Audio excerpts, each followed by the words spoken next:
If you remember only one piece of California forfeiture law, make it this one. Senate Bill 443, signed in 2016, authored by Senator Holly Mitchell, with genuinely bipartisan support, which is rare on any policing question in the state. It is arguably the most important development in California forfeiture in 40 years. Start with the number at the center of it, $40,000. That is the most important figure in California forfeiture practice. Under SB 443, with limited exceptions, cash seizures below $40,000 now require a criminal conviction before the state can permanently keep the property. Above that line, and for real estate, the rules are somewhat more permissive, but still well above the federal floor. Why 40,000?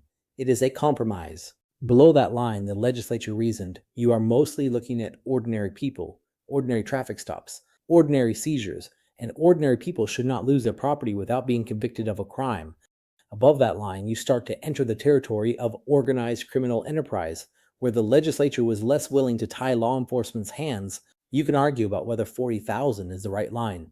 The structure of the compromise is the thing to understand. SB 443 did four things. It mandated a conviction for most under-threshold cases. It restricted California agencies from collecting proceeds through the federal equitable sharing program when no conviction was obtained. A loophole we will devote a whole segment to.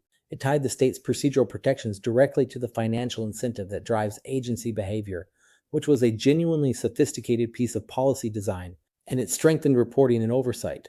Now resist the easy conclusion. Do not walk away thinking California fixed civil forfeiture. SB 443 was significant, but it was partial, and what it did not do matters just as much. It did not eliminate the financial incentive. Seizing agencies still receive a substantial share. It did not close every pathway for routing seizures through federal partners. It did not extend the strictest protections to larger seizures or to real property, and it did not touch the in rem fiction at all. The underlying doctrine, property as defendant, owner as claimant, was left completely undisturbed. So think of SB 443 this way.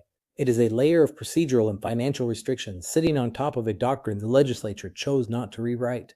A serious set of guardrails around an old machine rather than a replacement of the machine itself. That is why the debate did not end in 2016. The reform changed the cost of using the power. It did not change the nature of the power.